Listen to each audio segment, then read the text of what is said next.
जय श्री कृष्णा। नमस्कार दोस्तों, स्वागत है आप सभी का हमारे यूट्यूब चैनल में।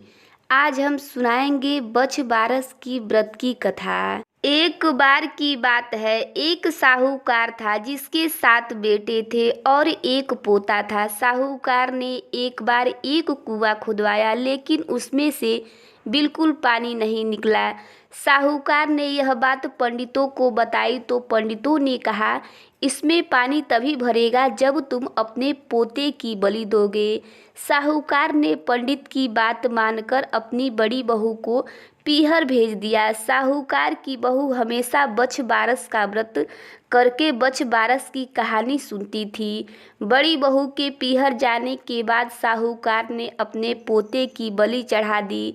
बलि देने के बाद बहुत जोर से बारिश होने लगी और फिर वो कुआं भी भर गया।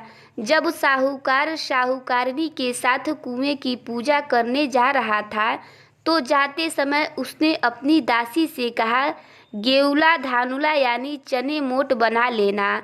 अब साहूकार की एक गाय के बच्चे का नाम भी गेउला धानुला था और तब दासी ने गाय के बच्चे गेउला धानुला को मारकर पका दिया। जब साहूकार साहूकारनी के साथ कुएं की पूजा करने पहुंचा तो उसने वहां पर अपने उसी पोते को गोबर में लिपटा हुआ पाया जिस पोते की उसने बलि दी थी। पोते ने जाकर साहूकार से कहा, मैं भी कुएं की पूजा करूंगा।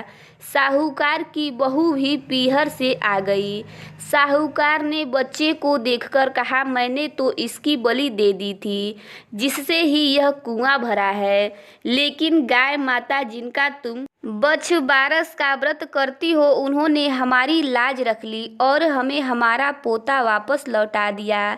अपने बेटे को देखकर बहू भी बहुत खुश हुई।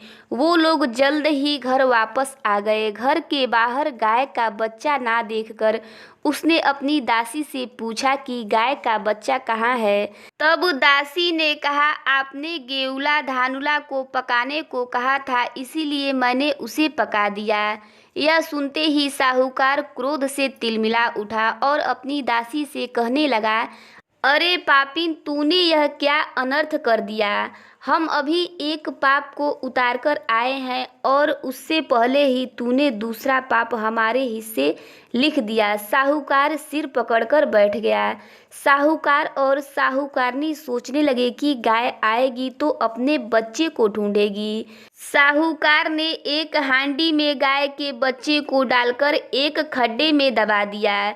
जब शाम को जंगल से गाय आई तो अपने बच्चे को नहीं देखकर वो इधर उधर चिल्लाने लगी और फिर जहां वो हांडी दबी थी उसे खोदने लगी। जब गाय ने हांडी को खोदकर निकाला तो उसमें से गाय का बछड़ा निकल आया। जब साहूकार को ये पता लगा तो वो भी बछड़े को देखने को गया। साहूकार ने देखा बछड़ा तो गाय का दूध पीने में व्यस्त था। तब साहूकार ने पूरे गांव में ढिंढोरा पिटवा दिया कि सभी स्त्रियों को बछ बारस का व्रत करना चाहिए। हे बछ बारस माता, जैसी कृपा साहूकार की बहू पर करी ऐसी कृपा सब पर करना। यह थी बछ बारस की कहानी। ये कहानी आप सभी को पसंद आई हो तो हमारे चैनल को लाइक शेयर सब्सक्राइब जरूर करिएगा। जय श्री कृष्णा।